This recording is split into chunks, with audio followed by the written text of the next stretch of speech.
घरावर सोलर बसवायचंय ते पण खात्रीशीर आणि खिशाला परवडणारं. वीज बिलाला कायमचा फुल स्टॉप आणि सौर ऊर्जेचा जास्तीत जास्त फायदा घ्या. दर्जेदार सोलर सिस्टीम, योग्य दरात आणि विश्वासार्ह सेवेसाठी राजमाता जिजाऊ एंटरप्राइजेस. संपर्क 7219 5277 79 90 67 75 15 75. संत शेख मोहम्मद महाराज यांच्या 328व्या संजीवन समाधी सोहळ्यानिमित्त आयोजित अखंड हरिनाम सप्ताहाची आज काल्याच्या कीर्तनानं भक्तिमय वातावरणात सांगता झाली. सप्ताहभर अनेक कीर्तनकार महाराजांनी आपल्या कीर्तनरूपी सेवेतून भक्तांना आध्यात्मिक मार्गदर्शन केलं. सप्ताहाच्या सांगता प्रसंगी हरिभक्तपरायण उमेश महाराज दशरथे यांनी काल्याचे कीर्तन सादर करून आपली सेवा अर्पण केली. यावेळेस बोलताना हरिभक्तपरायण उमेश महाराज दशरथे म्हणालेत की श्रीगोंद्यातील हा सोहळा समरसतेचा आदर्श आहे. या ठिकाणी जातीभेद, लिंगभेद आणि पक्षभेद विसरून सर्वजण एकत्र येऊन भक्तिभावानं सहभागी होतात. समरसतेचा हा संदेश संपूर्ण महाराष्ट्रानं घेण्याची गरज आहे. जोपर्यंत समाज एकत्र येत नाही आणि भक्तिरसात समरस होत नाही तोपर्यंत खरा विकास होऊ शकत नाही. पुढे ते म्हणालेत की संत शेख मोहम्मद महाराज यांनी वारकरी संप्रदायासाठी समर्पित जीवन जगले. आळंदी आणि त्र्यंबकेश्वर येथे जशी आध्यात्मिक अनुभूती मिळते तशीच अनुभूती श्रीगोंद्यात संत शेख मोहम्मद महाराजांच्या दर्शनानं मिळते.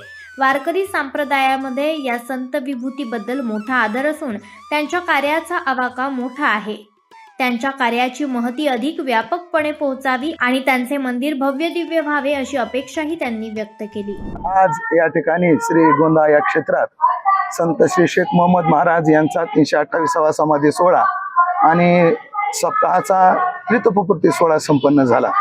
हा सोहळा एक समरसतेचा सोहळा आहे, जिथे जातीयता, लिंगभेदता, पक्षभेदता सगळ्यांचं निवारण करून एका जागी हा समरसतेचा सोहळा संपन्न होत असतो. याचा आदर्श उभ्या महाराष्ट्रानं घ्यावा आणि हा संदेश घेऊन डोक्यात एकच विचार ठेवावा, जोपर्यंत आम्ही समरस होणार नाहीत, जोपर्यंत आम्ही एक होणार नाहीत तोपर्यंत विकास होणार नाही. हा विचार डोक्यात ठेवून हा व्यासपीठ एक आदर्श व्यासपीठ आहे आणि याचा आदर्श सर्वांनी घेऊन आपल्या प्रगतीचे ध्येय गाठण्याकरता या आदर्शाला डोळ्यासमोर ठेवलं पाहिजे. आल्यानंतर आम्हाला जी अनुभूती आळंदीला येते, जी अनुभूती त्र्यंबकला येते, तीच अनुभूती आम्हाला शेख मोहम्मद महाराजांच्या दरबारात येते. कारण ते एक वारकरी संप्रदायाकरता समर्पित एक साधू जीवन होतं आणि वारकरी संप्रदायाला मोठा आदर या संत विभूतीबद्दल आहे आणि त्याची अनुभूती सदैव आम्हाला येत राहते.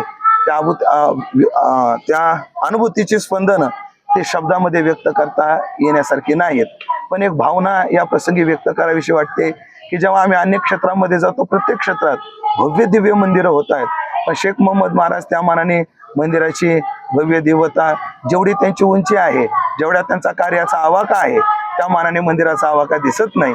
ते मंदिर त्यांच्या प्रतिष्ठेला शोभावं, त्यांच्या कार्याचा परिचय देणारं व्हावं अशी सर्वांची जशी इच्छा आहे तशी माझी हृदयातून इच्छा आहे.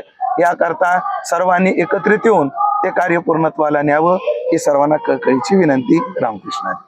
आवाज जनतेचा, लढा सर्वसामान्य जनतेच्या न्याय हक्कांसाठी.